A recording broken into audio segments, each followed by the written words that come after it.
Friends, बेटा आप लोगों को पता है, मैंने आपको एक दो दिन पहले बताया बीच आज आप लोगों के लिए एक फाइनेंशियल लिटरेसी सेमिनार का आयोजन किया गया है। हम ये सेमिनार मैम गर्जना राठौड़ जी जो कि सीए हैं, मैंने आपको बताया था कि रतलाम से पहले सीए, और इसके अलावा एक फिक्की एक संस्था है इंदौर की फिक्की फ्लो, जिसमें जो भी लेडीज है, जो बिजनेसमैन हैं, एंटरप्रेन्योर्स हैं, है ना, और जो जिनकी पहचान है, उन लोगों का एक पूरा संगठन है जिसका नाम है फिक्की फ्लो, उसके मेंबर हैं। हमारे बीच कविता गुप्ता मैम जो कि सीए हैं और फिक्की फ्लो के कोषाध्यक्ष हैं, ट्रेजरर हैं, और हमारे बीच में अनुपमा मोदी मैम हैं जो कि फिक्की के सदस्य हैं। और हम आपका तहे दिल से स्वागत करते हैं कि आपने अपना अमूल्य समय निकाला और हमारे बच्चों के लिए एक सेमिनार का आयोजन किया। साथ ही आपकी संस्था का भी हम बहुत धन्यवाद देते हैं। और लगभग 3 वर्ष हुए हैं हमारी संस्था और आपकी संस्था का मतलब संपर्क हुआ था। इसी बीच कुछ ऐसे महामारी वगैरह का दौर आया तो फिर वो चीज़ें संपर्क वो हुआ, फिर दोबारा से एक नया काम चालू हुआ है। हम आशा करते हैं कि ये चीज़ आगे तक चले। धन्यवाद।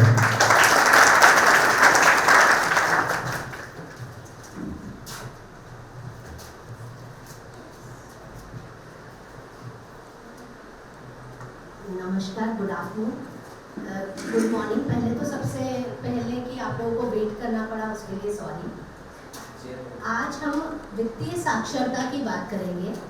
वित्त मतलब क्या, और मैं चाहूँगी कि ये सेशन हम लोग आपस में बात करके समझे। जो भी मैं आज आपको समझाना चाह रही हूँ, मैं चाहती हूँ कि हम इंटरैक्ट करें, हम आपस में बात करें कि आप उस चीज़ के बारे में क्या सोचते हैं और वो चीज़ असल में है क्या। राइट, तो वित्त मतलब क्या, इंग्लिश में तो फाइनेंशियल लिटरेसी सर ने बोला ही है। तो फाइनेंस मतलब किस चीज से रिलेटेड है, हम किसके बारे में बात करने जा रहे हैं। अच्छा, हमारे आने से पहले आप लोग एक वो देख रहे थे यूट्यूब, सीए कैसे बने। तो सीए क्या करते हैं, अभी देखा ना यूट्यूब में, उन्होंने क्या बोला, सीए क्या करते हैं, क्यों सीए करना चाहिए। ऐसा समझो कि हम लोग आप ऐसे, हाँ एक्चुअली आप इंटरेक्ट करेंगे तो आप समझ पाएंगे कि मैं क्या समझाना चाह रही हूँ आपको, है ना। तो उन्होंने क्या बोला, उन्होंने क्या बोला, सीए क्या करता है, क्या होता है सीए का क्या काम होता है। वित्त को अगर हम सीधे रूप में समझे तो वित्त का अर्थ होता है फाइनेंस। फाइनेंस काय से रिलेटेड है, फाइनेंस काय से रिलेटेड है, नहीं सीए तो अलग हो गया, मैं सिर्फ फाइनेंस की बात कर रही हूँ। तो वित्त का मतलब होता है फाइनेंस, और फाइनेंस का सीधा सीधा संबंध है पैसों से, मतलब मनी, है ना। तो अब आज हम जो बात करेंगे वो 3 चीज़ों के बारे में करेंगे।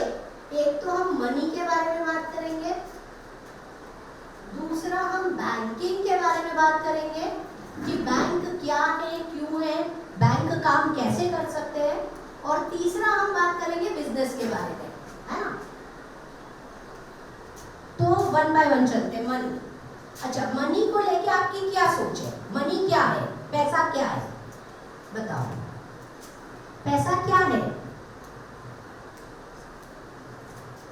आप में से कोई, पैसा ऐसे बोल सकते हैं, पैसा एक माध्यम है ना, कि अगर हमें स्कूल आना है तो स्कूल आने के लिए हमें फीस देनी है, और फीस हम किस रूप में देंगे, हम पैसे के रूप में देंगे। राइट, अब आप सबने हिस्ट्री पढ़ा है, आज हम पैसे के रूप में फीस दे पा रहे हैं। आज से पहले क्या था, आप सबने हिस्ट्री पढ़ा है ना, पहले कैसे देते थे बताओ आप मुझे। अगर अभी 2 साल पहले हमने डिमोनेटाइजेशन भी देखा कि 500 2000 के नोट एकदम बंद हो गए थे, राइट, ठीक है। अब उससे पहले अगर बहुत पहले जाएं, हम इतिहास देखें तो पैसा क्या था, कैसे लोग काम या वस्तुएं आदान प्रदान करते थे। अगर हम सिर्फ इंडिया का ही इतिहास देखें तो इंडिया के इतिहास में हमेशा से कृषि मेन हमारा बिजनेस रहा है ना। तो पहले क्या करते थे कि अगर मेरा खेत है, बहुत सारे गेहूं हो रहे हैं, तो मैं अगर मुझे दूध चाहिए, आप मान लीजिए आपके पास गाय है और आपसे दूध चाहिए, तो मैं आपको गेहूं दूंगी और आपसे दूध ले लूंगी। उसी तरह से मान लीजिए आप कुम्हार है और कुछ बर्तन बनाते हो और मुझे बर्तन चाहिए, तो वैसे ही मैं गेहूं आपको दूंगी, आपसे बर्तन ले लूंगी। आप कुछ गेहूं अपने घर में रखेंगे, बचा हुआ गेहूं आप उठा के किसी दूसरे को देके उसकी सर्विसेज लेंगे। जैसे इनसे अगर आपको दूध लेना है तो जो गेहूं मैंने आपको दिया है उसका एक छोटा हिस्सा आप इनको देंगे, इनसे दूध ले लेंगे। मतलब जो आदान प्रदान होता था वो किसी वस्तु का होता था, किसी थिंग का होता था। उस सिस्टम को हम बार्टर सिस्टम बोलते थे कि जो आदमी, उसी तरह से आप देखो कि जो आदमी सेवाएं देता है, कि कोई घोड़े गाड़ी वाला है तो अगर वो घोड़े गाड़ी में किसी को ले जा रहा है तो उसके एवज में वो गेहूं दूध वैसी चीजें लेता था। पर क्या वो आसान था?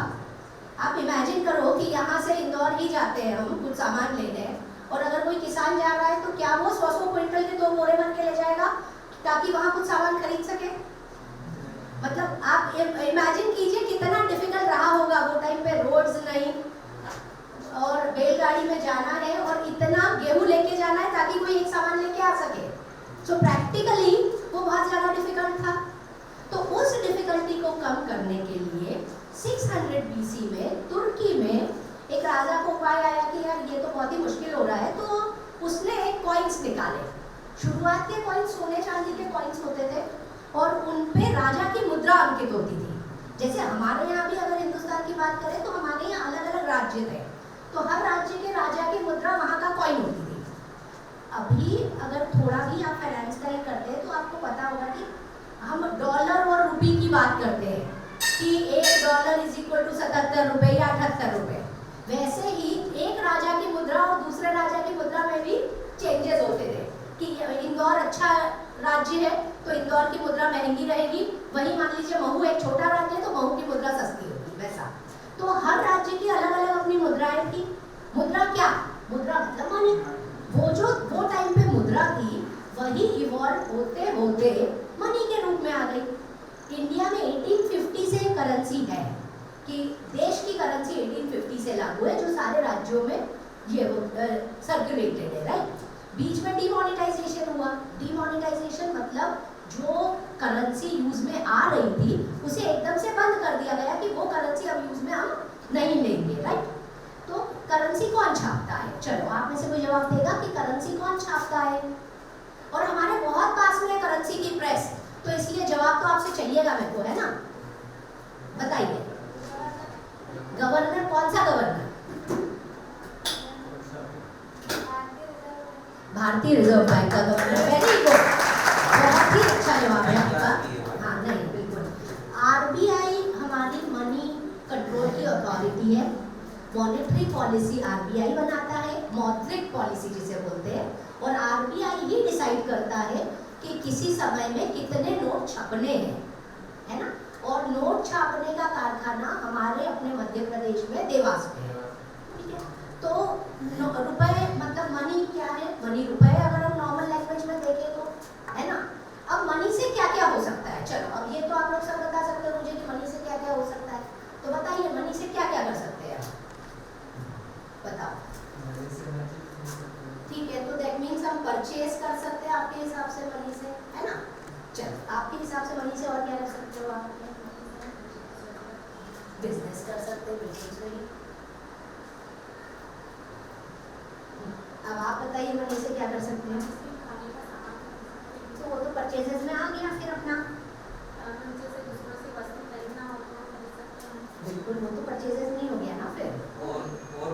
और क्या उपयोग हो सकता है? सोचो आप रोज के ही सुबह से शाम तक अगर ऑब्जर्व करेंगे तो मनी की 10 चीजें आपको ध्यान में सामने आएंगी।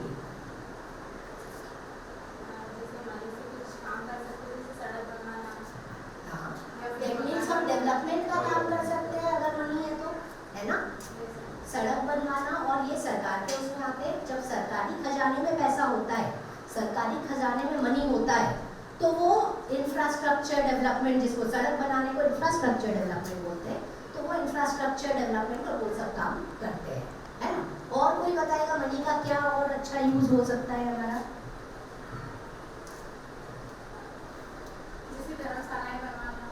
हाँ, तो वो मतलब आप ये समझो कि हम चैरिटी का काम भी कर सकते हैं, वैसा है हमारे पास तो, है ना।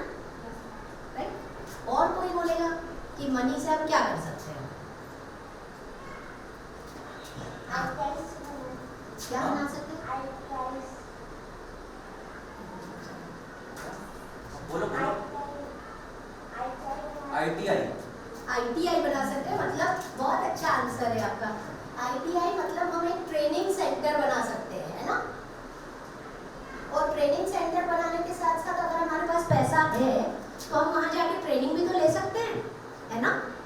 ठीक है, तो अब आज हम बात करेंगे पैसे की। आज हम बात करेंगे मनी के साथ साथ इनकम की और एक्सपेंसेस की, है ना? मनी का आना मतलब इनकम, है ना? राइट? और बहुत सारे तरीके हो सकते हैं मनी के आने के, और मनी का जाना मतलब खर्चा। अब मान लीजिए, अगर आप ही का एग्जाम्पल लें कि आप मान लीजिए खेती करते हैं और महीने भर में आप 1000 रुपये कमाते हैं, राइट? अगर आप 1000 ही पूरा खर्चा कर देते हो तो आपके पास कुछ नहीं बचता, राइट? वहीं आप मान लीजिए 1000 कमाते हो और 700 खर्चा करते हो तो आपके पास बच जाते हैं 300 रुपये, है ना? ये 300 रुपये से हम हमारे सेकंड पे आएंगे, वो है बैंक, ठीक है?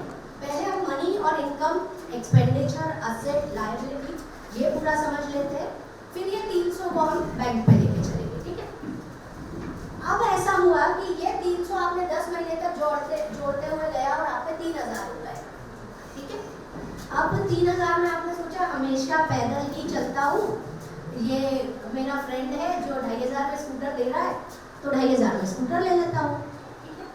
तो आपने ये जो आपके 3000 हुए थे उसमें से 2500 रुपये में आपने स्कूटर ले लिया।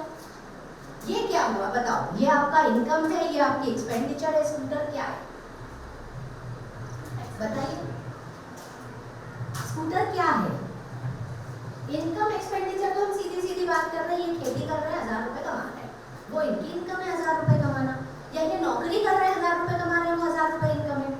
ये बाकी सारी इनकी जो आवश्यकताएं हैं, मान लीजिए घर का खर्चा हो गया, खाना हो गया, पीना हो गया, सब मिला के 700 रुपये खर्च कर देते हैं तो वो उनके 700 रुपये के खर्चे हो गए, है ना? अब इन्होंने जो अमाउंट 3000 जोड़ा था उसमें 2500 का इन्होंने स्कूटर ले लिया, तो ये स्कूटर क्या हुआ? हम बात कर रहे हैं, ये चीज़ें कॉमर्स में यूज में आती है, खर्च, इनकम, एक्सपेंडिचर, दो और टर्म्स होते हैं, असेट्स, लायबिलिटीज।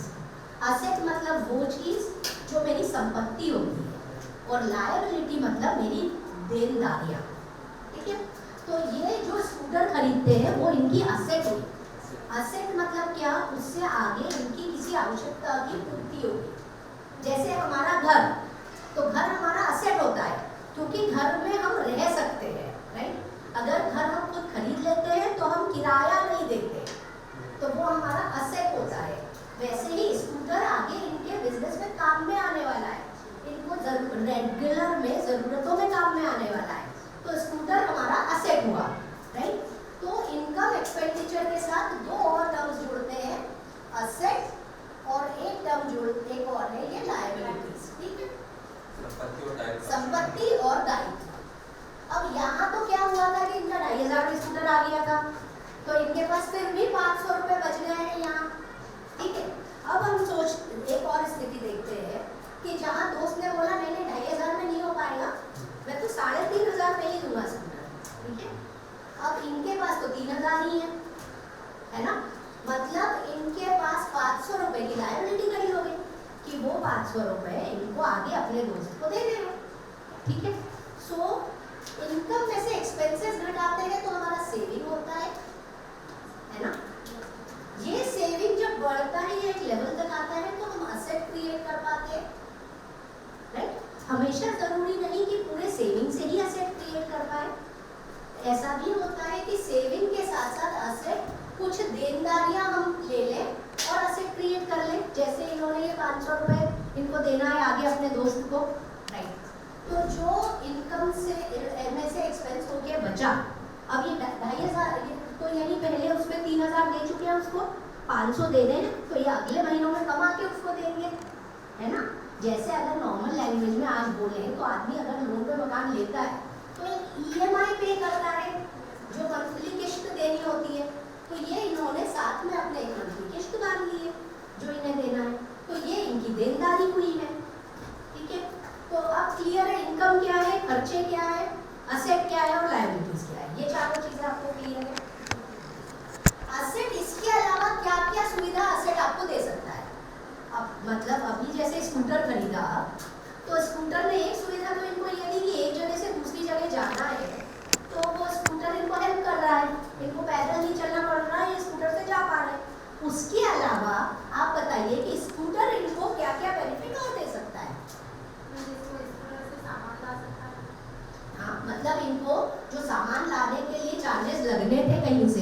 वो चार्जेस बच सकते हैं, ठीक है। उसके अलावा बताइए अभी लेटेस्ट वाला कौन एकदम अपडेटेड है, ये बताओ मुझे, क्योंकि ये उदाहरण वही दे पाएगा जो एकदम अपडेटेड है। बताइए। टाइम भी बचेगा उनका, बिल्कुल, पर मैं एक बेनिफिट पैसों के रूप में चाहिए। आज हम बात सिर्फ पैसों की कर रहे हैं, मतलब हम समय की बात नहीं कर रहे हैं, हम आपकी बेनिफिट्स की बात नहीं कर रहे हैं, आज हम सिर्फ पैसे की बात करेंगे, ठीक है। हाँ तो बताओ। बिल्कुल, तो एक रेंट की बचत हो गई, दैट मींस, है ना। तो सेविंग अगर हम देखें तो सेविंग, पैसे की तो सेविंग हुई अपनी, और रेंट की भी बचत हो गई, पर साथ में एक और चीज है ना कि रेंट उनका बच गया पर पेट्रोल तो डलवाना पड़ेगा, और आज पेट्रोल तो बहुत महंगा है ना। ठीक है, अब और कोई बताएगा मुझे?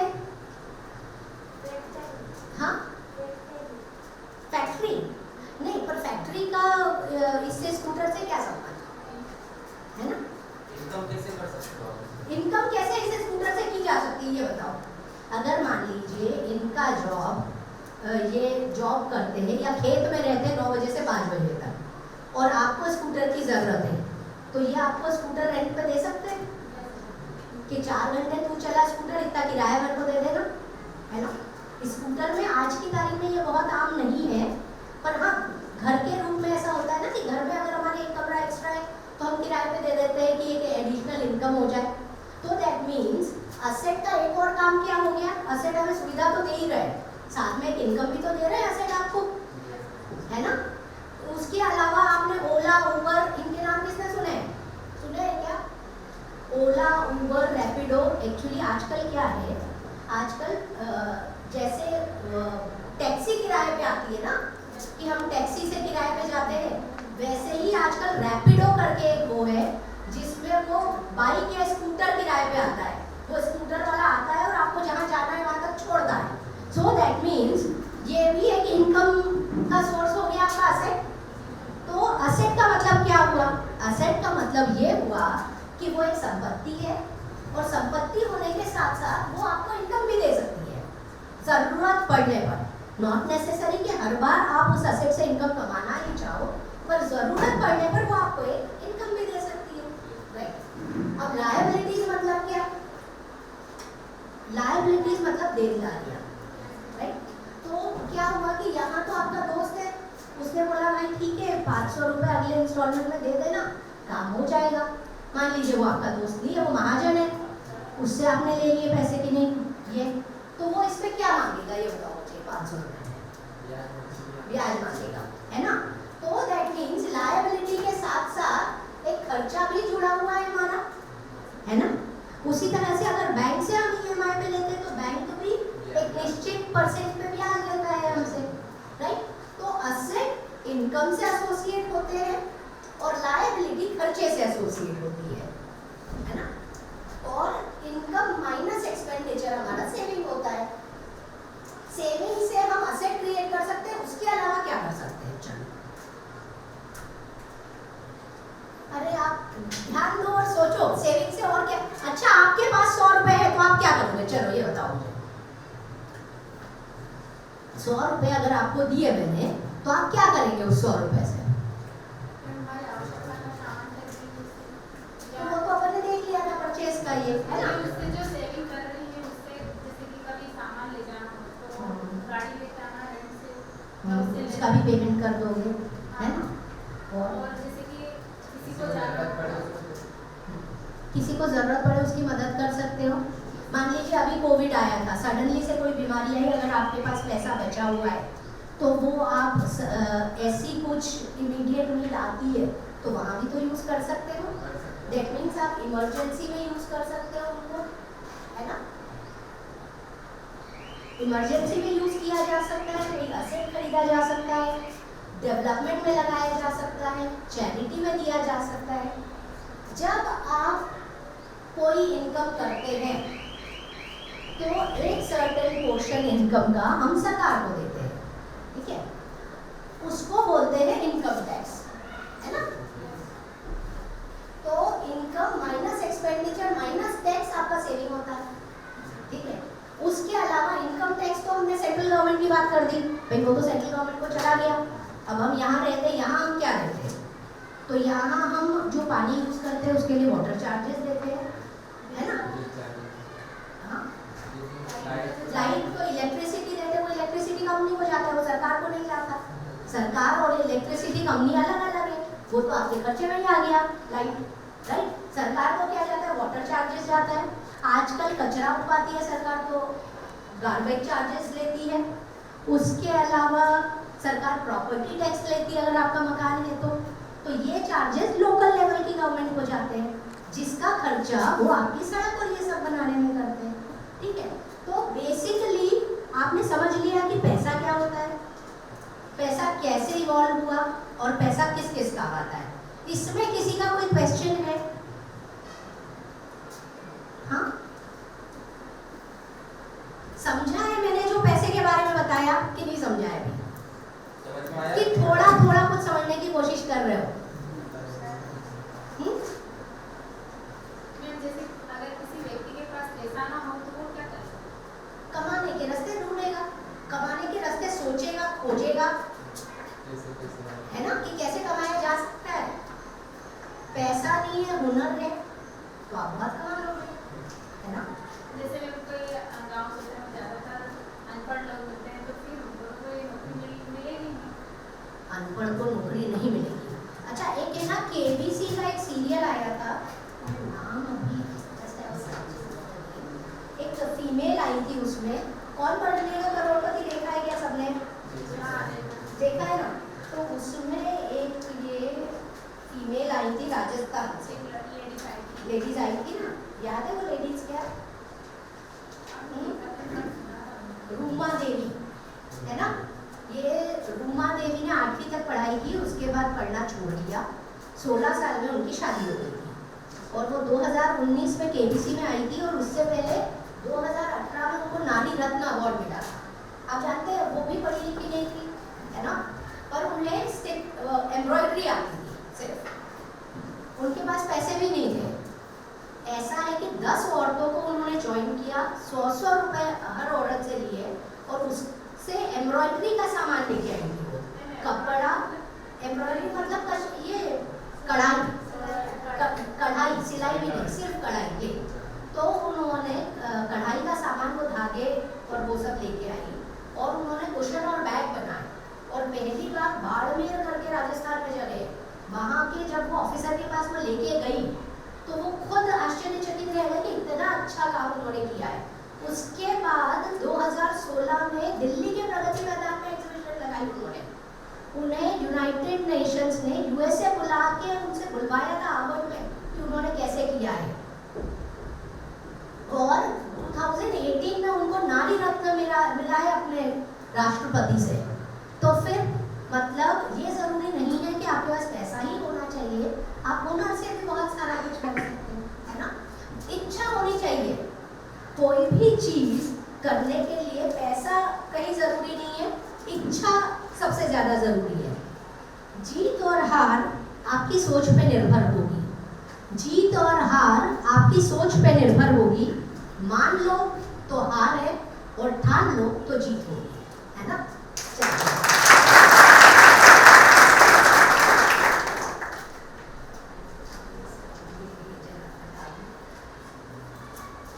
तो हम असेट लायबिलिटी इनकम एक्सपेंडिचर समझ गए।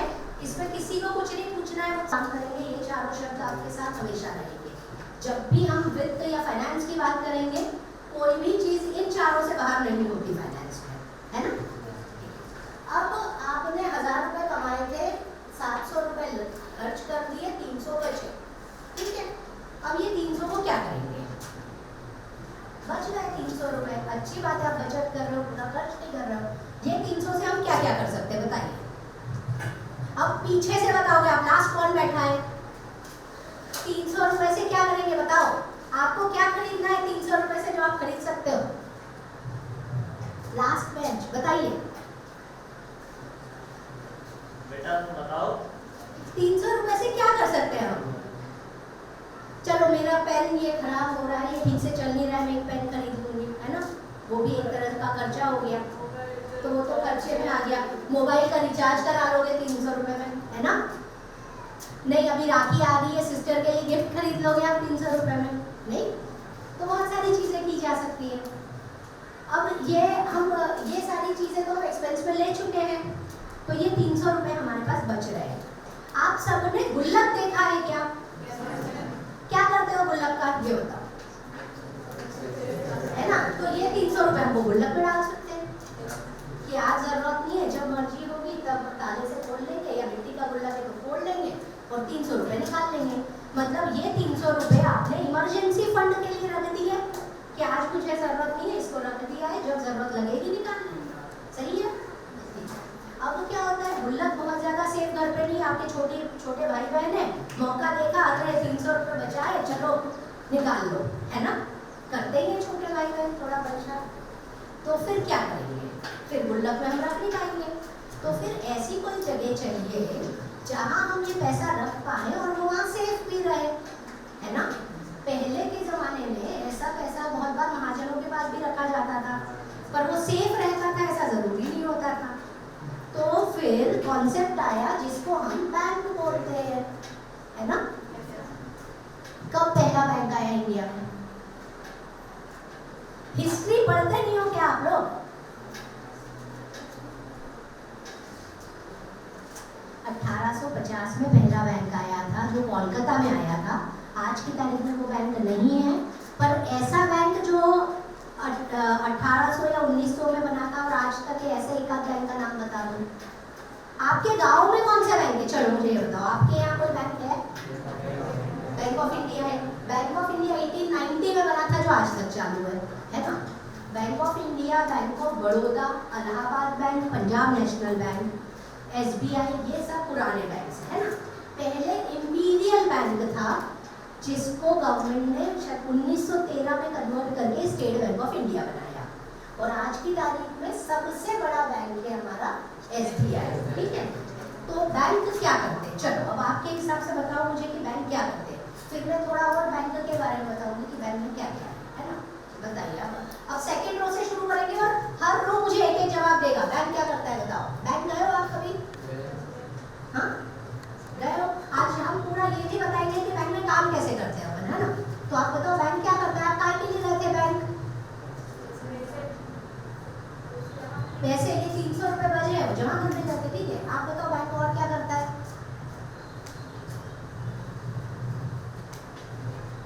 बैंक पैसे निकालने के लिए भी तो जाते हो, 300 रुपए की जरूरत लगी तो कहाँ जाके निकालोगे? बैंक में तो जाना पड़ेगा, है ना? उसके अलावा बैंक क्या करता है?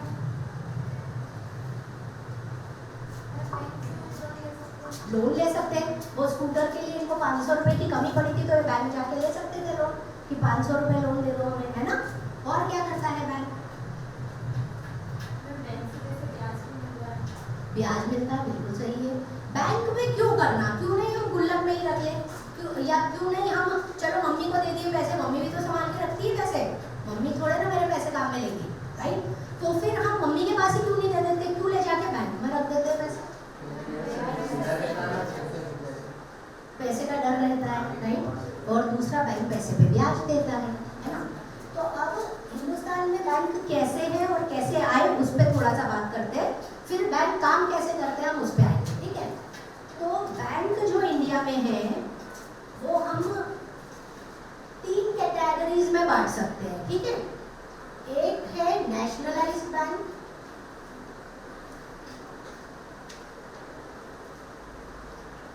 दूसरा है प्राइवेट बैंक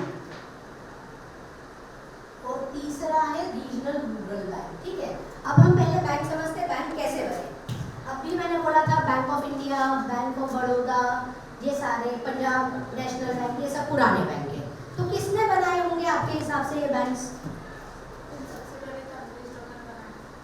नहीं, ये अंग्रेजों ने नहीं बनाए बैंक। कोलकाता में आया सबसे पहले, कोलकाता वाला अंग्रेजों ने बनाया, पर बैंक ऑफ इंडिया या बैंक ऑफ बड़ौदा या पंजाब नेशनल बैंक ये कोई भी अंग्रेजों ने नहीं बनाया, है ना? तो वो देखो, भारत में तो अलग अलग राज्य थे, अलग अलग राज्य वालों ने बनाए। जब बड़ौदा वाले राजा ने बैंक बनाया तो उसने बैंक ऑफ बड़ौदा नाम दिया, राइट?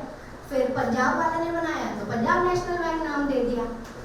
इंपीरियल बैंक बॉम्बे में बना तो वहां से नाम आया। सेंट्रल बैंक बॉम्बे के पारसियों ने मिलकर बनाया, सेंट्रल बैंक नाम दे दिया, है ना।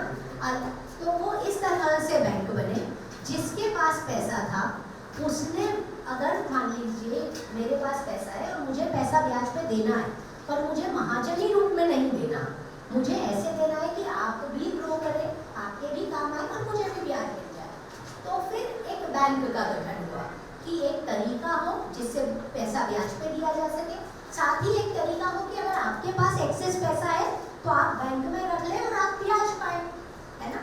तो बैंक का गठन वो पैसे को मैनेज करने के लिए हुआ, और इन सब बैंक्स को मैनेज करने के लिए कोई चाहिए था, तो वो उसने बताया था कौन डिसाइड करता है पैसे छापना, रिजर्व बैंक।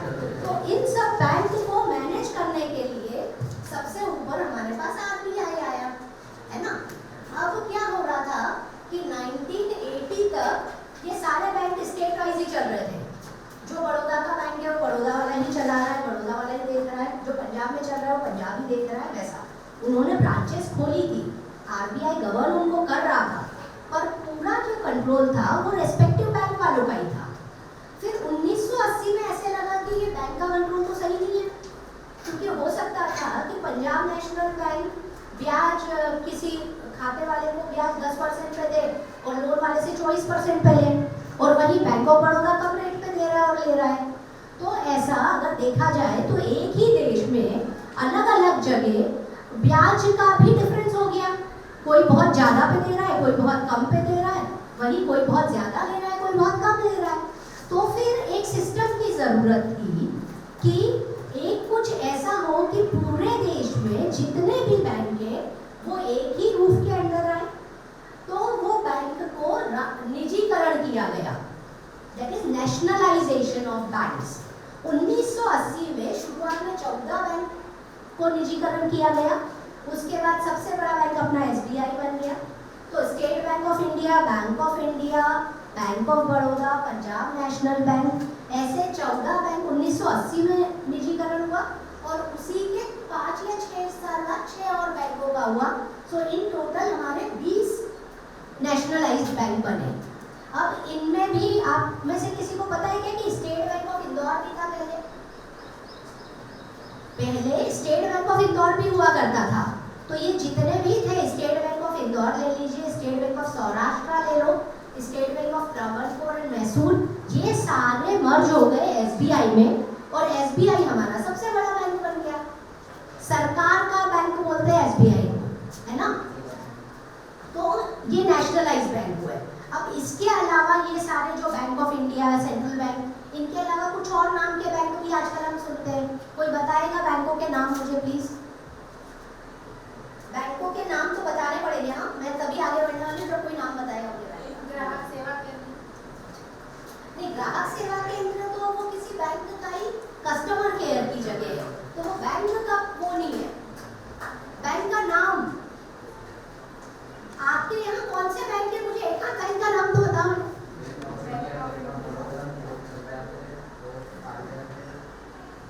कौन सी बैंक? आरबीआई बैंक नहीं है। आरबीआई तो बैंकों को मैनेज करती है।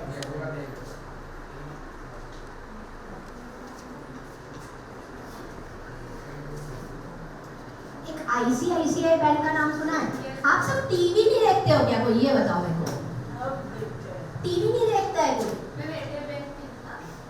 नहीं, वो दूसरा, उस तक बाद में आएंगे, अभी रुको। कोई भी टीवी नहीं देखता है। आमिर खान कौन से बैंक का ऐड करता है ये बताओ मेरे को।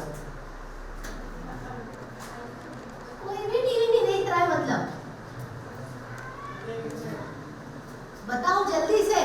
आमिर खान को नहीं, आमिर खान के साथ कियारा आडवाणी भी है, या आलिया भट्ट है शायद, है ना। एक बैंक आलिया भट्ट है, कियारा इस है, कियारा आडवाणी भी है आमिर खान के साथ उस बैंक के ऐड में। बताओ, अब बता दो, थोड़ा सा सोचो। टीवी देखते हैं तो हम एडवर्टाइजमेंट नहीं देखते क्या? वो बैंक वाले इतना खर्चा कर रहे हैं एडवर्टाइजमेंट पे, और आप देख ही नहीं रहे हो। एयू स्मॉल फाइनेंस बैंक का ऐड करते हैं आमिर खान, है ना।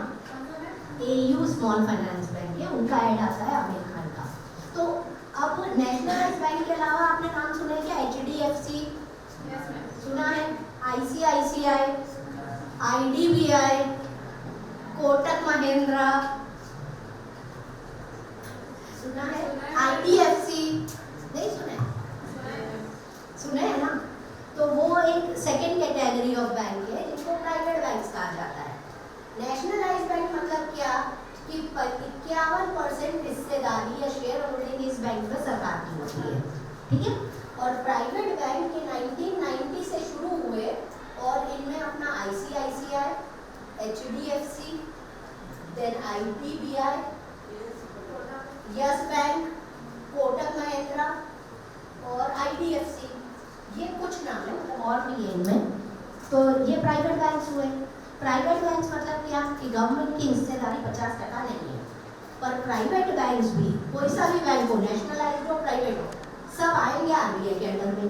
मतलब उनको जो भी रूल्स एंड रेगुलेशन फॉलो करने रहेंगे वो RBI वाले ही करने रहेंगे, है ना। अब तीसरे में आते हैं रीजनल रूरल बैंक। आपके यहाँ क्षेत्रीय ग्रामीण बैंक बोलते हैं उसको, अपने यहाँ कौन सा है बताओ? अपने यहाँ नहीं हो, ऐसा हो नहीं सकता है। क्षेत्रीय ग्रामीण बैंक ऑलमोस्ट हर गांव में एक मिलेगा ही मिलेगा। नर्मदा झाबुआ क्षेत्रीय ग्रामीण बैंक सुना है ना? है ना, बट वो होता ही है। क्षेत्रीय ग्रामीण बैंक छोटे बैंक्स होते हैं जो जनरली किसी एक बड़ी बैंक का उसमें इन्वेस्टमेंट होता है और वो छोटे गाँव में ये लोन देते हैं या सेविंग रखते हैं, ठीक है। तो जैसे हम नर्मदा झाबुआ की बात करें तो बैंक ऑफ इंडिया का फंडिंग है नर्मदा झाबुआ को, राइट। तो regional rural bank local banks होते हैं या स्मॉल बैंक्स होते हैं, ठीक है। तो अब ये बैंकिंग का स्ट्रक्चर समझ गया कि बैंक किस तरह से क्या है ना। अब अपनी सेविंग पे वापस आ जाते हैं कि सेविंग है, सेविंग को हमने जाके बैंक में रखना है, ठीक है। अब बैंक में आप कैसे कैसे रख सकते हो, कोई बताएगा क्या? ये भी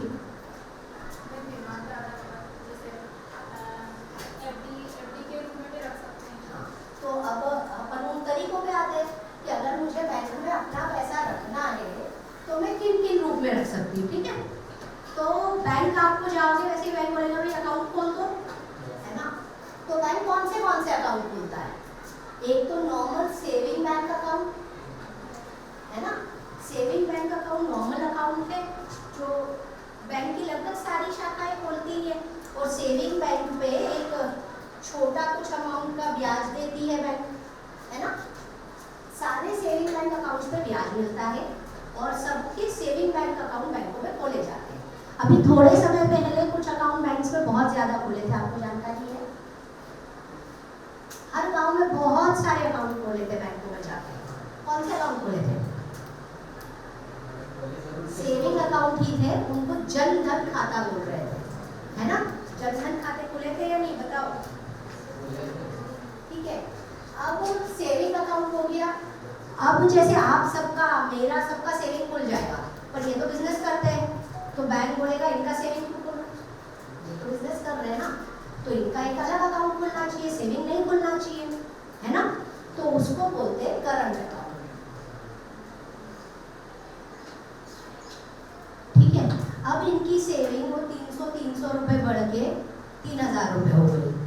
उन्होंने सोचा कि 300 रुपए पे तो बैंक मुझे 5% पे ब्याज दे रही है, कम है, और ये पैसे की मुझे आज जरूरत नहीं है, तो फिर क्या कर सकते हैं उस पैसे का, बताओ? यस, तो फिर बैंक एक और अकाउंट खोलता है जिसको फिक्स्ड डिपॉजिट अकाउंट बोलते हैं, है ना। फिक्स्ड डिपॉजिट अकाउंट आप 7 दिन से लगा के 10 साल तक के लिए खोल सकते हैं। वो पीरियड के हिसाब से उसका ब्याज का वेरिएशन है कि 7 दिन से 1 महीने तक 5.5%, 1 महीने से 4-6 महीने तक 6%, ऐसे वेरिएशन है। तो किसी भी बैंक में 7 दिन से लगा के 10 साल तक का आप FD अकाउंट खोल सकते हैं, है ना। फिक्स्ड डिपॉजिट अकाउंट पे निश्चित रकम पे ब्याज मिलता है और साथ में उसमें यह ऑप्शन होता है कि ब्याज आप हर महीने अपने सेविंग में ले लो या आप बोलो कि ब्याज उसी FD में जुड़ता जाए, मुझे इकट्ठा हो जाए तभी देना, वो आपके पास ऑप्शन रहता है। इसके अलावा बैंक एक अकाउंट खोलता है जिसको हम बोलते हैं रिकरिंग डिपॉजिट। अब इनको लग रहा है कि वो क्यों 10 महीने तक इंतजार करूँ, वो 300 रुपए इकट्ठे करके 3000 उसके बाद ही फिक्स डिपॉजिट खोलूँ। मैं हर महीने अगर 300 रुपए दे सकती हूँ तो फिर हर महीने ऐसा कोई अकाउंट खुल जाए कि उसमें ब्याज मुझे एफडी वाला मिल जाए और मेरा अमाउंट भी सेव होता जाए। तो उसको बोलते हैं रिकरिंग डिपॉजिट अकाउंट, कि हर महीने ये 300 रुपए देंगे उस अकाउंट में, पर वो 300 रुपए पे भी इनको ब्याज एफडी वाला मिलेगा, तो रिकरिंग डिपॉजिट अकाउंट हो गया। फिर एक अकाउंट आता है एनआरआई अकाउंट। वो लोग जो इंडिया से बाहर रहते हैं, इंडिया से बाहर मेजर बड़ी जो कंट्रीज हैं जहाँ इंडिया से लोग जाते हैं, यहाँ ब्याज की दरें बहुत कम है, प्लस उनके कोई ना कोई रिश्तेदार परिवार यहाँ रहता है तो उन्हें पैसे भेजने रहते हैं। तो जो एनआरआई हैं उनके लिए एनआरआई अकाउंट खोल सकते हैं, है ना। तो ये बात हुई हमारी सेविंग की, कि बैंक हमारे ये सारे खाते बैंक में हम खुलवा सकते हैं। अब खाते खुलवाने के अलावा बैंक क्या क्या करता है? ये तो नॉर्मल, आप गए, आपके पास एक्स्ट्रा पैसा था, आपने बैंक को दिया, आपने सेविंग अकाउंट खोला, आपने करंट खोला, आपने एफडीआर खोला, जो आपकी मर्जी में पैसा अकाउंट खोल दिया, है ना।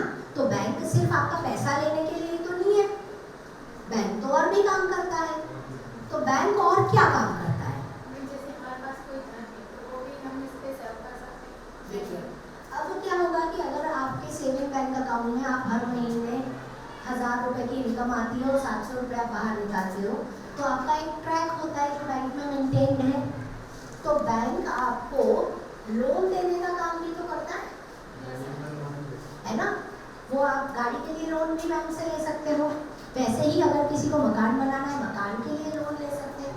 वैसे ही अगर हम यहाँ की बात करें तो बैंक फार्मर्स को किसान क्रेडिट कार्ड पे लोन देता है, जो हर फसल के बेसिस पे जितनी आपकी भूमि है, मान लीजिए 1 बीघा भूमि है और आइडेंटिफाई किया हुआ है कि 1 बीघा जिन किसान की भूमि है उनको 50,000 या लाख रुपया केसीसी मिलेगा, तो बैंक बुला के केसीसी देता है कि आप आपकी फसल के लिए जो भी आपको फर्टिलाइजर, बीज, इरिगेशन के उपकरण, ये जो भी खरीदने हैं उनके लिए आप बैंक से लोन ले सकते हैं। और वो सारे लोन बहुत कंसेशनल रेट पे होते हैं, है ना। तो बैंक लोन देने का काम करता है। लोन आप रूटीनली कोई असेट क्रिएट करने के लिए भी ले सकते हैं और आपके रूटीन के एक्सपेंसेस के लिए भी ले सकते हैं, जैसा वो केसीसी वाला लोन है। बहुत बार अगर कोई आपकी दुकान है तो आप दुकान में सामान खरीदने के लिए भी बैंकों से लोन लेते हैं, जिसे कैश क्रेडिट लिमिट कहा जाता है ना। फिर अब मान लो आप डिसाइड करो कि भाई यहाँ से अब हमें इंदौर पढ़ने जाना है कॉलेज में, और कॉलेज की फीस ज़्यादा है, राइट। और कॉलेज की फीस आज हमें ऐसा लग रहा है कि इतनी सारी फीस नहीं दे सकते, तो आप आपका जहाँ एडमिशन हुआ है वो लेके बैंक के पास जाके बैंक से एजुकेशन लोन ले सकते हो। तो बैंक आपकी शिक्षा के लिए भी लोन देगा। तो कौन से लोन हो गए बताइए आप। अब तो मैंने बता दिया, आप सिर्फ आपको नाम बताने हैं। चलो लास्ट से आप इधर बताओ, कौन सा लोन बताओ। क्या, अच्छा आपके पापा क्या करते हैं ये बताइए, आपसे पूछ रही हूँ। हाँ, किसान है, तो किसान के लिए मैंने अपनी लोन बताया, कौन सा लोन देगी बैंक बताओ। मतलब सुन नहीं रहे थे।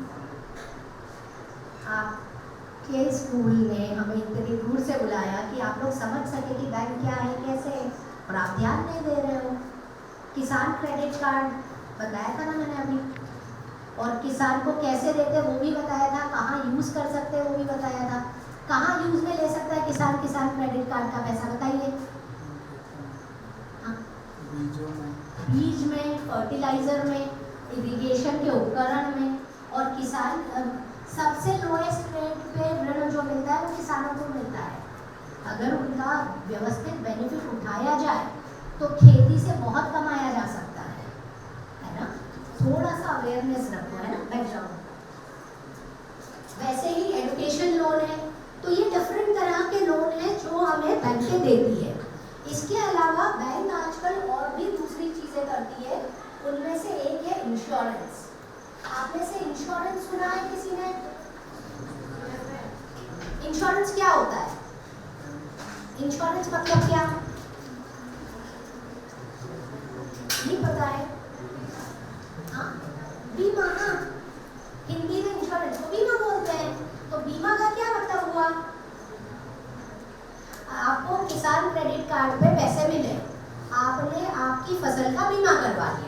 ठीक है।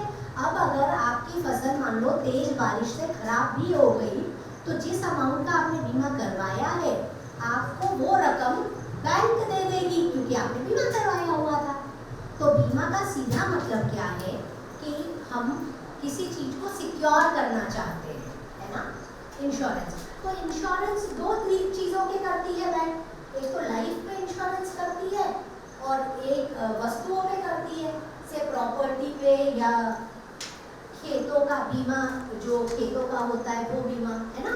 जैसे इन्होंने स्कूटर लिया तो कंपलसरी है कि स्कूटर का इंश्योरेंस होना ही चाहिए। लोग हाउसिंग लोन लेते हैं तो कंपलसरी है कि उस घर का इंश्योरेंस होना चाहिए।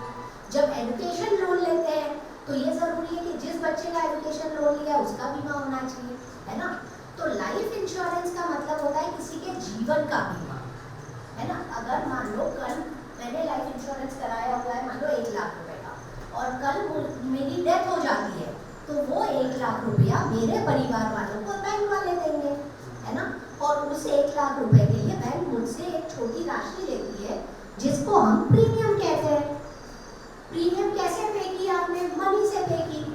तो दैट मीन्स मनी एक और काम आ रहा है आपका, कॉन्टिजेंसी फंड और सेविंग करवा रहा है ना। आप सेव भी तभी कर पा रहे हो जब पैसा है। वो 300 रुपए बचे थे इसलिए सेविंग हुई, अगर वो 300 नहीं बचते तो आप सेविंग नहीं करते। और आप सेविंग कर रहे हो इसलिए आप सोच पा रहे हो कि मुझे बीमा भी करवाना है, या मुझे पढ़ाई के लिए भी खर्चा करना है, या घर लेना है, या स्कूटर लेना है ना। तो अल्टीमेटली सब चीजें कहाँ आके रुक गई है हमारी? इस वाले पे, इनकम माइनस एक्सपेंडिचर पे, ठीक है। तो बीमा एक और तरह का होता है, एक लाइफ पे बीमा होता है और एक मेडिकल इंश्योरेंस बोलते हैं जो आपकी बीमारी का बीमा होता है। मान लीजिए ये तो मेरी डेथ हो गई, अगर मान लीजिए मैं बीमार पड़ती हूँ और मुझे हॉस्पिटलाइज करना पड़ता है और खर्चा आता है, तो अगर मैंने मेडिकल इंश्योरेंस लिया हुआ है तो मेरा जो हॉस्पिटलाइजेशन का खर्चा आएगा वो कंपनी भुगतान करेगी जिससे मैंने मेडिकल इंश्योरेंस लिया है। सो लाइफ पे हम लाइफ इंश्योरेंस ले सकते हैं और मेडिक्लेम ले सकते हैं, ठीक है।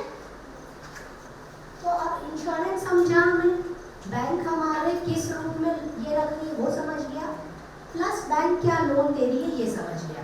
अभी हम ये बिजनेस वाला सेगमेंट होने के बाद हम पीपीटी से देखेंगे कि बैंक में क्या क्या प्रोसेस कैसे किया जाता है, ठीक है। अब अगर हम सेविंग अकाउंट खोलने गए, मान लीजिए आप ही सेविंग अकाउंट खोलने गए बैंक में, तो बैंक ऐसे ही खोल देगा, ठीक है आ जाओ सेविंग अकाउंट खोलने आए हो, चलो खुलवा लेते हैं अकाउंट, उसमें क्या है ना। खोल देगा? क्यों नहीं खोलेगा? पैसे, चलो पैसे भी लेके गए आप, तो बिल्कुल 300 के नोट आपने लेके गए, तो ये लो पैसे और मेरा अकाउंट खोल दो, फिर क्या होगा? कुछ प्रोसेस लगेगी, क्योंकि जब कम लोग होते हैं ना, मान लीजिए अगर हमारे गांव में 100 ही लोग रहते हैं तो बैंकर को पता है कि ये है, ये मुझे 100 दे गया, मैंने लिख लिए थे, 50 ले गया, लिख लिए थे, पर ऐसा तो है नहीं, है ना। तो वो बैंकर को भी ध्यान रखना है कि कौन दे गया, कैसे दे गया। तो बैंकर कैसे आइडेंटिफाई करेगा कि कौन दे गया और कैसे खाता खोलेगा? बताओ मुझे। किसी ने बैंक में खाता खोला है ना। तो अब आप मत जवाब देना, मुझे बाकी सब लोगों से पूछना चाहिए। हाँ, मिडिल लास्ट। बैंक गए हो क्या आप? लास्ट में जो है आप खड़े हो जाओ प्लीज, एक तो आपका फेस नहीं दिख रहा है। हाँ, बैंक गए हैं आप, है ना। बैंक में खाता खोला है क्या? ठीक है, तो बताओ कैसे खोला खाता, आप बताइए मुझे।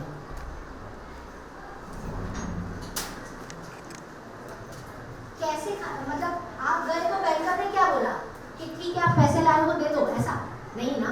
तो उन्होंने क्या प्रोसेस फॉलो किया आपका अकाउंट खोलने में? कुछ तरीका होगा ना अकाउंट खोलने का। भाई आपको जानते हो सकता है आपके पेरेंट्स को भी जानते हो, आप यही रहते हो, पर आप कैसे विश्वास कर लोगे कि वो बैंकर खाता खोलेगा या अपने पास पैसे नहीं रख लेगा? या वो बैंकर कैसे विश्वास कर लेगा कि इसका पैसा यही रखा है, मतलब यही रखा रहेगा, जब इसको जरूरत हो या डॉट से आके ले जाना, ऐसा तो है नहीं, है ना। तो फिर खाता कैसे खोला उसने? हाँ, कोई तरीका होगा ना खाता खोलने का।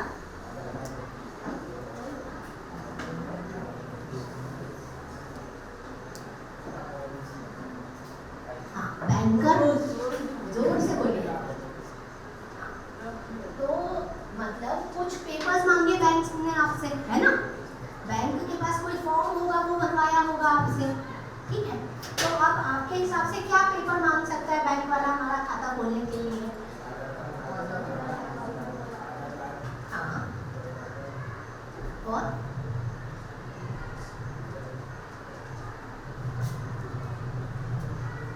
बोलिए, गलत भी होगा तो कोई दिक्कत नहीं है, बेझिझक बोल सकते हो आप। जाति प्रमाण पत्र बिल्कुल सही, समग्र आईडी बिल्कुल सही बोल रहे हो आप। एक फोटो भी मांगा होगा, है ना? ठीक है। तो बैंक को देखिए, बैंक दो तरह के डॉक्यूमेंट सकते हैं। बैंक दो तरह के डॉक्यूमेंट मांगता है जब खाते खोलता है। एक तो बैंक ये जानना चाहता है कि आप कहाँ रहते हो, और एक बैंक ये जानना चाहता है कि आप कौन हो। ठीक है, तो एक आइडेंटिटी प्रूफ मांगता है, एक रेसिडेंस प्रूफ मांगता है। ठीक है, तो अब आप कौन हो, ये कौन सा डॉक्यूमेंट बताता है कि आप कौन हो? आपका समग्र आईडी बता देता है।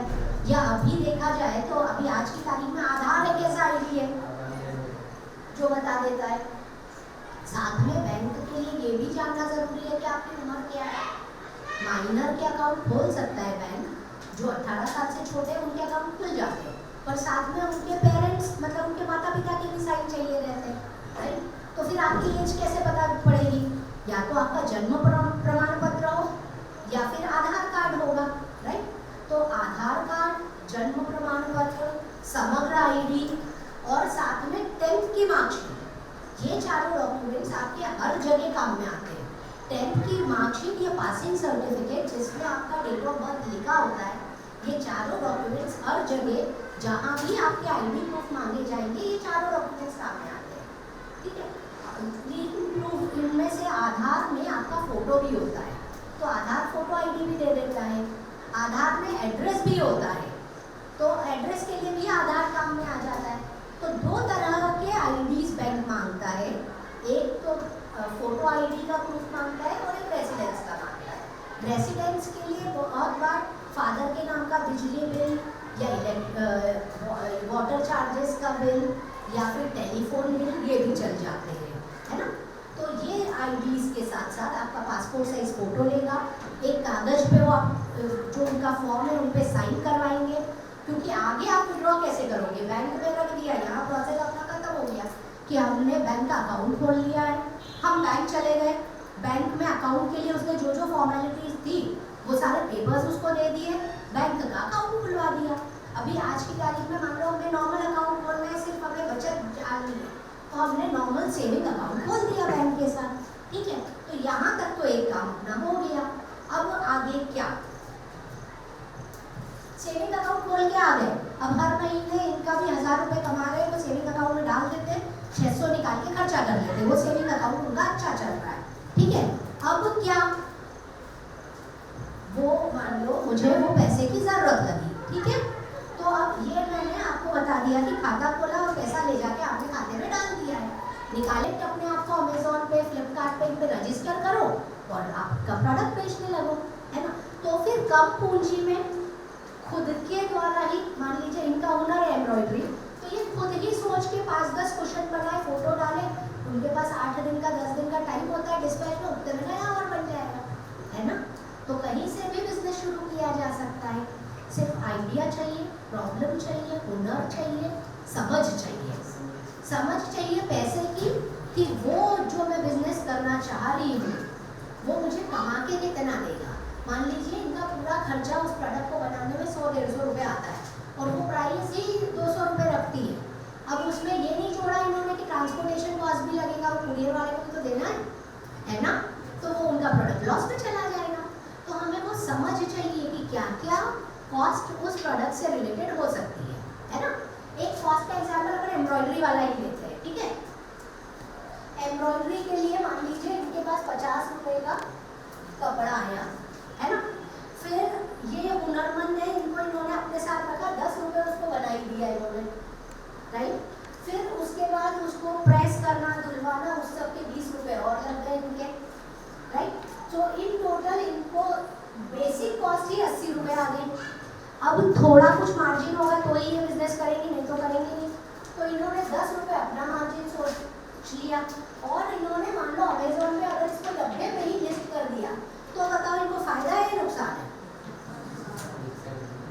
नुकसान है, क्योंकि ये नहीं समझ पाई कि कहीं भी आप इसको लिस्ट करने जाओगे तो जहां आपने लिस्ट किया है वो आदमी आपसे कमीशन भी लेगा इस पे, ठीक है। तो हम 90 रुपए पे अमेजोन ने बोला 20% मेरा कमीशन है, ठीक है।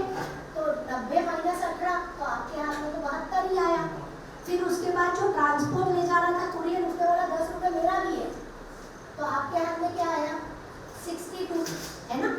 और जबकि आपकी कॉस्टिंग भी 80 है, तो फिर कहीं ना कहीं आपको 18 रुपए का नुकसान है ना। तो जब भी कोई भी बिजनेस करना है, टाइम लो, आप इमीडिएट मत शुरू करो, आप 2 महीने लीजिए, उसके बारे में पता कीजिए, उसके बारे में जो वो बिजनेस कर रहे हैं, जो उस फील्ड में आगे काम कर रहे हैं उनसे जानकारी लीजिए और शुरू कीजिए। पर पूरा एनालिसिस और पूरा ये जो मनी है, ये सब क्या है, ये सब मनी ही तो है जो शुरुआत में अपन ने देखा कि आपको हर चीज़ का कॉस्ट पता होना चाहिए कि कहाँ क्या क्या खर्चा लग सकता है।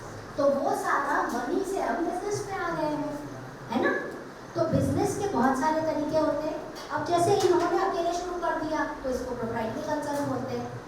वो होना जानती है एम्ब्रॉयडरी का, वो इनके पास आई, अगर उन्होंने नौकरी किया वहाँ तक ठीक है, उन्होंने बोला सारा काम तो मैं कर रही हूँ, ये तो सिर्फ बिजनेस का नाम है, तो मैं तो पार्टनरशिप भी करूँगी, तो पार्टनरशिप में बिजनेस कर लेंगे, ठीक है। वैसे ही किसी ने अमूल का नाम सुना है क्या, है ना। तो अमूल क्या है, अमूल क्या है, कंपनी है ना। कंपनी नहीं, अमूल कोऑपरेटिव सोसाइटी है कि अलग अलग छोटे छोटे गाँव में जहाँ जहाँ एक पर्टिकुलर ब्रीड का काऊ है, वहाँ से वो सारी औरतें या वो सारे लोग अपने गाय का दूध इकट्ठा करके अमूल के प्लांट में लाते हैं और वो एक सोसाइटी बनाई उन्होंने, कोऑपरेटिव सोसाइटी, है ना। तो उस तरह से अगर मान लीजिए आप ही के गांव में 5-6 लोग हैं जो इस तरह का एम्ब्रॉयडरी का, जैसे हमने रुमा देवी का देखा था कि 10 औरतें हैं जिन्होंने मिलकर वो एम्ब्रॉयडरी का काम शुरू किया, कोऑपरेटिव में कर लिया, है ना। ऐसे बहुत सारे गृह उद्योग हैं, अचार पापड़ वाला है। हमारे इधर अगर बाग वाली साइड जाएंगे तो बाग प्रिंट की साड़ियाँ और बाग प्रिंट के बेडशीट्स और वो सब आते हैं। इधर महेश्वर में महेश्वर की हस्तकला है। तो हमारे आसपास तो बहुत सारे कला के रूप हैं जिन्हें बिजनेस के रूप में परिवर्तित किया जा सकता है। सिमिलरली अब आपका जैसे एग्रीकल्चर का ये है आपके फादर का, तो एग्रीकल्चर में भी बहुत सारी नई चीज़ें आ रही हैं, है ना। डिहाइड्रेशन के लिए जा रहे हैं लोग, पॉली हाउस लगा रहे हैं, ग्रीन हाउस लगा रहे हैं, ऑर्गेनिक खेती कर रहे हैं, कुछ जैसे मेडिसिनल क्रॉप की खेती भी कर रहे हैं लोग। तो हर चीज़ में, हर एरिया में नए नए इवोल्यूशन से नई नई चीज़ें हैं। आप जब भी इंटरनेट पे सर्च करें तो अपने बिजनेस रिलेटेड जब नई चीज़ें देखती है ना, तो आप 50 चीज़ें ऐसी पाएंगे जो आपको नए बिजनेस आइडिया देगी कि ये चीज़ तो मैं यहाँ भी कर सकता हूँ, है ना। तो उस तरह से अपनी सोच को बढ़ाएं, उसको आगे ये करें, है ना। अब अपन स्लाइड में देख लेते हैं बैंक के ऑपरेशन को, थोड़ा फास्ट में कर लेते हैं। पैसे के बारे में जानना, बैंक के बारे में जानना, सारी चीज़ें जो मनी से रिलेटेड है, वो कुछ भी हो सकती है। वो हमारा ये डिसाइड करना कि हम यहाँ पढ़ेंगे या बाहर पढ़ेंगे, ये भी हो सकता है। तो वो सारे डिसीजंस जो हम पैसे के कारण या पैसे के लिए ले पाते हैं, वो वित्तीय साक्षरता है कि हम आपको ये समझा पाए कि अगर आप कोई डिसीजन ले रहे हो तो वो क्यों ले रहे हो, उससे पैसे के रूप में लाभ हानि क्या है आपको ये बताना वित्तीय साक्षरता है ना। ये मैंने आपको बताया था पहले, ऐसे कॉइन्स शुरू हुए, फिर SBI के बारे में हमने बात की, है ना। निजी बैंक में एक्सिस बैंक नहीं बोला था हमने, ICICI और वो सब बोल दिए थे, तो एक्सिस भी है और क्षेत्रीय ग्रामीण बैंक भी है, ये बैंक है, ठीक है। अब हम आते हैं बैंक में क्या क्या हो रहा है। बैंक में ATM है। ATM आप में से कितने लोगों ने ऑपरेट किया है? ATM में एक चिप होती है, उस चिप की दिशा में हम उसको कार्ड को डालते हैं और उसमें फिर ऑप्शंस आते हैं, हिंदी या इंग्लिश किस में आप चाहेंगे। फिर अकाउंट कौन सा है आपका, सेविंग अकाउंट है, करंट अकाउंट है, तो वो आपको क्लिक करते जाना पड़ता है। यूज़र फ्रेंडली है, सामने सारी चीज़ें आपकी आती जाती है, आप दबाते जाएंगे तो वो पैसे विड्रॉ करवा पाते हैं, है ना। सेम ATM जैसी आजकल बड़ी बैंकों में कैश डिपॉजिशन मशीन भी है कि जहाँ जाके आप कैश डिपॉजिट भी वो मशीन की सहायता से कर सकते हैं, है। ये स्लिप पैसे अगर हम उनके पास जो 300 रुपये थे वो अगर वो जमा करने जाते हैं तो ये स्लिप उन्हें भरना है। अब आप देखिए इसमें अकाउंट नंबर है सबसे ऊपर, नीचे उनको नाम लिखना है अपना, फिर रुपए में अमाउंट हमें इन वर्ड्स लिखना है 300 रुपीज़, फिर कैश जितना है वो लिखना है ना। सेम फॉर्मेट इधर भी है। तो ये जो छोटी वाली स्लिप है बैंक दोनों जगह सील लगाएगी और वो छोटी वाली स्लिप आपको दे देगी। मान लीजिए बैंकर जब एंट्री करता है तो उसने खाते का नंबर गलत डाल दिया, तो वो आपके अकाउंट के बजाय किसी और के अकाउंट में चली गई। जब आपने देखा मेरे अकाउंट में आई नहीं है तो आपके पास कुछ तो प्रूफ होना चाहिए कि आप बैंकर से जाके बोल सको भाई मेरे अकाउंट में नहीं आई।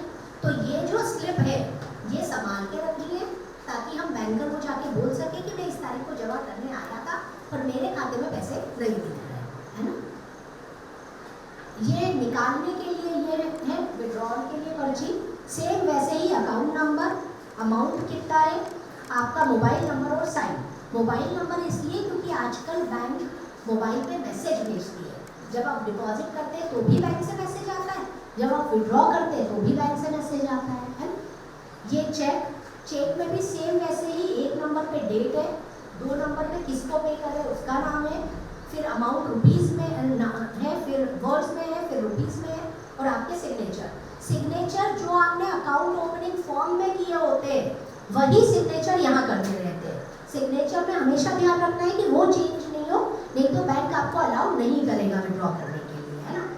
ये खाता खोलने के लिए हमने डॉक्यूमेंट्स आपने बताया था, जैसे आधार कार्ड है, फिर आपका एड्रेस प्रूफ है, देन खातों के प्रकार हमने डिस्कस किए, सेविंग अकाउंट, ग्राहक खाता मतलब करंट अकाउंट। एक जो कंपनियां, जैसे इनकी कंपनी कल बड़ी होती है, इनके पास 10 लोगों का स्टाफ है, तो बैंक इनको बोलेगी कि आपके स्टाफ का अकाउंट यहीं खोल दो, ताकि डायरेक्ट इनके अकाउंट से नियमित किसी तिथि पे, जैसे 5 तारीख को सैलरी का पेमेंट करती है, तो 5 तारीख को इनके जितने भी सैलरी अकाउंट है उन सब के अकाउंट में 5 तारीख को इनके अकाउंट से पैसा ऑटो चला जाएगा, तो वो सैलरी अकाउंट को ले जाते हैं ना। फिर एफडी अकाउंट जिन पे हमें ब्याज मिलता है, आवर्ती जमा इज आरडी अकाउंट, जो 300-300 रुपये जमा करके ये इंटरेस्ट चाह रहे थे वो आवर्ती जमा अकाउंट है, that is RD account. NRIs के लिए अनिवासी भारतीय अकाउंट। एटीएम से कैश कैसे निकालें, ये आई एम श्योर अभी हमने डिस्कस कर लिया, एटीएम से कैश कैसे निकालना है। एटीएम डालना, भाषा चुनना। ये एटीएम का स्क्रीन ऐसा होता है जिसमें करंट, सेविंग, क्रेडिट, वॉलेट चारों चीज़ें आ रही होती है। और एटीएम की पिन कभी भी किसी से भी शेयर नहीं करनी है। अगर आप नेट बैंकिंग करते हैं और आपके ओटीपी आता है नेट बैंकिंग का, वो भी ओटीपी कभी किसी से शेयर नहीं करना है। कोई भी बैंक कभी भी अपने स्टाफ को नहीं बोलती कि आपसे कॉल करके ओटीपी ले ले। तो ये हमेशा ध्यान रखना, इसमें फ्रॉड्स और फोर्जरीज बहुत हो रहे हैं। आपके बैंक खाते से अगर आप ओटीपी या एटीएम का पिन दे देते हैं तो आपके बैंक खाते से कोई भी अमाउंट विड्रॉ कर सकता है। तो किसी से भी अपना ओटीपी और पिन शेयर नहीं करना है एटीएम का। अब बैंक में यूज में आने वाले टर्म्स, बैंक अकाउंट लेखा जिसको बोलेंगे, आप जिनका अकाउंट है उनको हम बोलेंगे अकाउंट होल्डर, खाताधारक। बैंक जो आपको पेमेंट करता है भुगतान या विड्रॉल बोलते हैं। जब आप जमा करते हैं उसको हम डिपॉजिट बोलते हैं। और परिवहन मतलब जो बैंक में खाते से बाहर गया धन वो, है ना। पासबुक में मैंने आपको बताया था आरबीआई कोड देता है हर बैंक की ब्रांच को, वो आईएफएससी कोड होता है। मान लीजिए मेरा खाता इंदौर में किसी ब्रांच में है, आपका खाता महू में किसी ब्रांच में। अगर मुझे आपको पैसे भेजने हैं तो मुझे अकाउंट नंबर के अलावा आपके खाते का आईएफएससी कोड भी पता होना चाहिए, तो ही मैं आपके खाते में पैसे भेज पाऊंगी, है ना। ये पासबुक है, पासबुक में bank account number, CIF number branch का, आईएफएससी और एमआईसीआर, ये तीनों चीज़ें हर ब्रांच की हमेशा अलग रहेंगी, है ना। किसी भी 2 ब्रांच की ये तीनों चीज़ें सेम नहीं होंगी। डेबिट, क्रेडिट मतलब आप बैंक से उधार ले सकते हैं, लोन पे पैसा ले देते हैं, और जो बचत उस खाते में पैसे डालता है वो बैंक डेबिट करती है। बैंक वो पैसे पे ब्याज देती है। तो ब्याज का नॉर्मल फॉर्मूला बताओ, ब्याज कैसे कैलकुलेट करते हैं? ब्याज तो मैथ्स में पढ़ा ना अपन ने, सिंपल इंटरेस्ट। 300 रुपए जमा किए, 3000 रुपए जमा किए, 1 साल भर के लिए किए, बैंक ने 6% ब्याज दिया, कितना ब्याज दिया बताओ?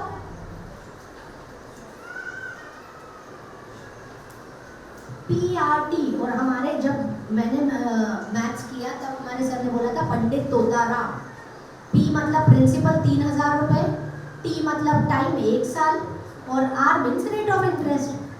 तो 3000 रुपए 6%, 3000 इंटू 6 इंटू 8 डिवाइडेड बाय 100, कितना ब्याज हुआ?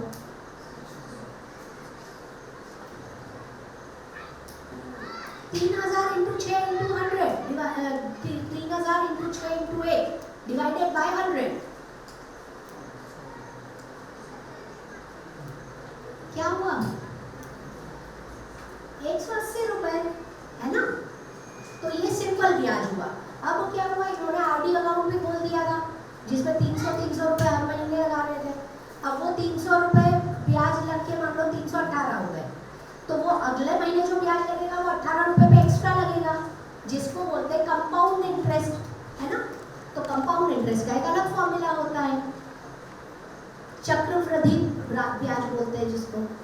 ठीक है, अब भुगतान विधि अपन ने देखी थी, कैसे कैसे कैश विड्रॉल किया आपने, डेबिट कार्ड या क्रेडिट कार्ड से विड्रॉल किया, इंटरनेट या मोबाइल बैंकिंग यूज़ किया, फिर ये UPI भीम ऐप, ये सब ऐप के थ्रू पेमेंट किया, या वॉलेट्स का यूज़ किया है जो एयरटेल और ये है ना। अब महत्वपूर्ण वित्त शब्द है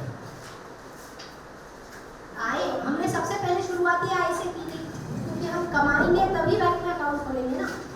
तो आय हम डिस्कस कर चुके हैं, खर्च हम डिस्कस कर चुके हैं, संपत्ति मतलब असेट्स, जो व्हीकल या आपका FDR भी असेट है, क्योंकि असेट हमें कमा के भी देता है, तो FDR हमें ब्याज के रूप में कमा के दे रहा है, तो FDR भी हमारा असेट हुआ, है ना। देयताएं जो लायबिलिटीज, लोन आपने लिए, लोन और लोन का ब्याज, है ना। तो नकदी प्रवाह कैसे होता है, इनकम और एक्सपेंसेस, मनी चला जाता है।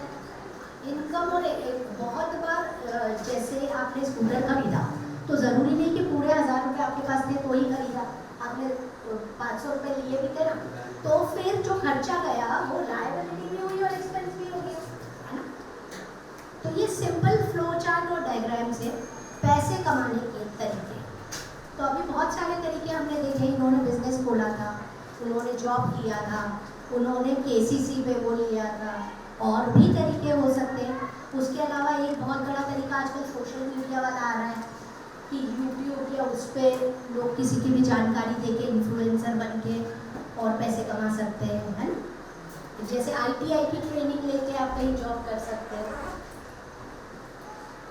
और बचाने के क्या तरीके हैं, वही बचत का खाता खोल दो, FDR अगर ब्याज चाहिए तो FD कर दो, अगर रेगुलर बेसिस पे कुछ पैसे आपको जमा रखने RD खोल दीजिए। वैसे ही एक टर्म है जिसको बोलते हैं हम SIP, जिसको सिस्टमेटिक इन्वेस्टमेंट प्लान बोलते हैं, कि आप हर महीने एक निश्चित रकम म्यूचुअल फंड में इन्वेस्ट करते हैं। आज म्यूचुअल फंड या शेयर मार्केट नहीं डिस्कस करेंगे, ये सिर्फ SIP एक टर्म होता है जो जानकारी होनी चाहिए। फिर एक PF अकाउंट होता है भविष्य निधि। PF अकाउंट में सबसे ज़्यादा ब्याज मिलता है आज की तारीख में, जो खाता जिसमें सबसे ज़्यादा ब्याज मिलता है वो PF अकाउंट है। ये SIP मतलब व्यवस्थित निवेश योजना, ये RD का ही एक अलग रूप है। RD हम बैंक में ही रखते हैं और बैंक ब्याज देता है। SIP म्यूचुअल फंड के साथ होता है, और म्यूचुअल फंड उस अमाउंट को कहीं निवेश करके आपको रिटर्न्स देता है ना। कंपाउंडिंग, जो 300 पे ब्याज लग रहा था और वो ब्याज पे ब्याज मिल रहा था, उसको हम कंपाउंडिंग कहते हैं, है ना। बस ये विद दिस हमारा ये सेशन खत्म होता है। बैंक के बारे में आपको बता दिया, आपको पैसे के बारे में बता दिया, आपको ये भी बता दिया कि बिजनेस करना है और बिजनेस और कैसे हम पैसा कमा सकते हैं। पैसा कमाया तो उसको कहाँ और कैसे रखें, और उस पैसे से वापस पैसा कैसे कमाएं, है ना। तो अब और क्या है जो आपको जानना है, या हम इसके साथ अगर आप बोले तो हम एंड कर सकते हैं सेशन। बेटा बोलो, कुछ और क्वेरीज कैसा लगा? कुछ नया जानने को मिला? मजा आया? तो कुछ बोलोगे? नहीं, है क्वेश्चंस? चलो लास्ट आप बताओ, जो यहाँ हाँ ये बंद कर दीजिए। चलिए अब लास्ट बेंच पे जो है, अगर आपको पैसा कमाना है आप क्या करोगे? हाँ, सबसे पहले अपने आप को पहचानो। जो एक चीज मुझे लग रही है ना, आप कॉन्फिडेंस रखो और अपने आप को पहचानो। देखो आप उसने जवाब दिया आरबीआई गवर्नर, वो जवाब मैं उम्मीद भी नहीं कर रही थी कि कोई आरबीआई और गवर्नर वाला जवाब दे पाएगा, पर उसने दिया ना। डर निकाल दो, गलत ही होगा ना। मैं ये सोचूंगी आपको नहीं आता है, उससे अंदर क्या पड़ता है, पर आपको बोलना तो पड़ेगा। अगर कल आपको बिजनेस डालना है तो आप क्या डालोगे कि बिजनेस नहीं डालोगे? वो रूम कवर जो आपने सबने वो केबीसी देखा था क्या, रूम कवर वाला, कि नहीं देखा था? अगर उन्होंने नहीं सोचा होता तो वो यहाँ तक आ पाती क्या? ऐसी बहुत सारी फीमेल्स, ऐसी बहुत सारी स्टोरीज है कि जिन्होंने सोचा इसलिए कर पाई। तो सोचना तो हमें पड़ेगा ही ना, कुछ सोचना पड़ेगा। जरूरी नहीं कि आप कुछ काम ही करो। अगर आप कल जाके मान लीजिए आप हाउसवाइफ भी रहती है, गृहिणी रहती है, तो भी जो पैसा आपके हस्बैंड से, आपकी फैमिली से आपको आए, बचत करना तो आपको ही सीखना है ना, कि नहीं? मैं आपको बताऊं, एक बहुत बड़ी कंपनी है, आपने अगर नाम सुना है तो, आईटी कंपनी है इन्फोसिस। नाम सुना है इन्फोसिस का? इन्फोसिस का नाम सुना है क्या? इंडिया की बहुत बड़ी आईटी कंपनी है, और इन्फोसिस के डायरेक्टर में से ही एक ने, ये जो आधार कार्ड अपने बन रहे हैं ना, उसमें इन्फोसिस के डायरेक्टर में से ही एक नीलेकनी जी थे जिन्होंने आधार का इनिशिएटिव लिया था। ठीक है, तो जब इन्फोसिस जिन्होंने बनाई ना, नारायण मूर्ति जी और उनकी वाइफ सुधा मूर्ति, है ना। सुधा मूर्ति मैकेनिकल इंजीनियर थी अपने समय की, और तब टाटा में ऐसा था कि फ्लोर पे टाटा फीमेल्स को स्टाफ में नहीं रखते थे, कि फ्लोर स्टाफ फीमेल नहीं होना चाहिए, जो मशीन जहाँ बन रही है वहाँ फीमेल स्टाफ नहीं रखते थे वो। तो सुधा मूर्ति ने टाटा, जेआरडी थे वो टाइम पे, तो जेआरडी टाटा को लेटर लिखा कि फ्लोर पे फीमेल क्यों नहीं, मुझे फ्लोर पे काम करना है। और सुधा मूर्ति के इनिशिएटिव के कारण टाटा ने फ्लोर पे फीमेल्स को अलाउ किया था। ठीक है, ये एक चीज हुई। अब आपके कॉन्टेक्स्ट में क्यों सुधा मूर्ति को याद किया, कि नारायण मूर्ति जी भी कहीं जॉब में थे और उनको ये विचार आया कि जॉब में फ्यूचर नहीं है, मुझे कुछ खुद का शुरू करना है।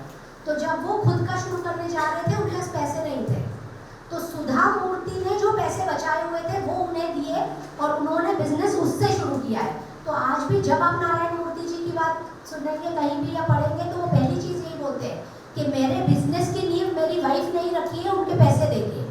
तो आप कहीं भी हो, आप कोई काम कर रहे हैं या नहीं कर रहे हैं, इम्पोर्टेंट ये है कि आप बचत का मूल्य समझ पाए, आप बचत सही तरीके से कर पाए, है ना। अगर सुधा मूर्ति जी ने बचाया नहीं होता तो आज इतनी बड़ी कंपनी इन्फोसिस नहीं खड़ी होती, अगर ऐसे देखो तो, है ना। तो हमें ये इम्पोर्टेंस समझनी है कि पैसे की इम्पोर्टेंस क्या है। अगर 1000 रुपए आए और 1000 ही खर्च दिया और कल बीमारी हुई कुछ घर में, तो फिर आपको कहीं से उधार लेना पड़ेगा ना। तो हमेशा ये बेहतर है कि थोड़ा अमाउंट सेव किया जाए। तो आज आपको जो हमने बताया वो पैसे के बारे में बताया, पैसा सेव करने के बारे में बताया, बैंक में कैसे जाना, बैंक में कैसे काम करना वो बताया, है ना। तो आई एम श्योर कि आप लोगों को समझ में आया होगा जो मैंने बताया है। और भी कुछ डाउट है तो आप पूछ सकते हैं,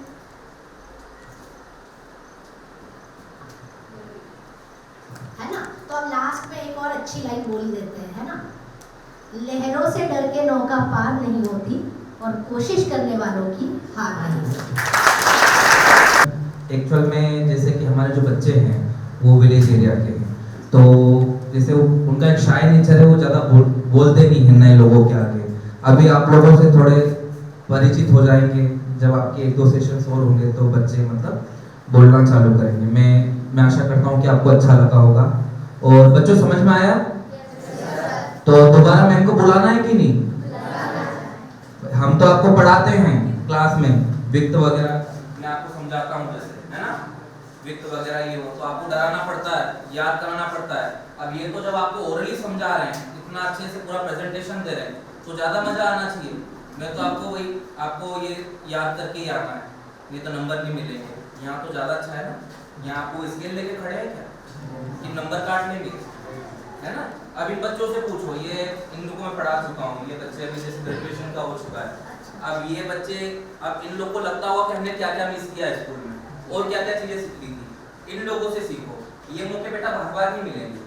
बहुत अच्छी बात है कि इंदौर से और वो भी इस पोस्ट पे इतने नॉलेजेबल पर्सन हमारे लिए इस स्कूल में आए हैं, है ना। तो आप बच्चों के लिए, मेरे लिए भी नहीं, इस स्कूल के लिए, आप बच्चों के लिए, अब यदि किस बच्चे को चोट लग गई होगी, किसने मन में सोच लिया किसी भी बात का, इतनी सारी चीजें बताई आपने, किसने इतना सही मन में सोचा होगा ना कि मुझे ये करना है, तो फिर वो उसी चीज के ऊपर काम करना चालू कर देगा। नहीं तो आ जाए ये चले जाएंगे, आप लोग अपने घर चले जाएंगे, स्कूल ऐसा कैसा चलता है। इस चीज का कुछ फायदा निकले तो समझ में आना चाहिए। इनका सेमिनार जो इन्होंने किया व्यर्थ नहीं जाना चाहिए। आ रही बात समझ में? आज तो ठीक है, कल मैं इससे रिलेटेड क्लासेस में क्वेश्चन पूछूंगा, प्रिपेयर होके आना। मैम ने जो थोड़ा ध्यान से होगा ना, क्या क्या बताया, मनी, असेट्स, है ना, दायित्व, लायबिलिटीज, ये सारी चीजें जो है, बचत, इन्वेस्टमेंट, है ना, परचेज, ये सारी चीजें कहीं ना कहीं ध्यान में होगा। मैं कल पूछूंगा, अब मैं फिर देखूंगा, फिर मैं उनको बताऊंगा फोन करके कि हाँ आपके सामने नहीं बोले तो हमारे बच्चों ने सीखा, ठीक है। तो सब खड़े होकर मैं उनको एक बार थैंक यू बोले।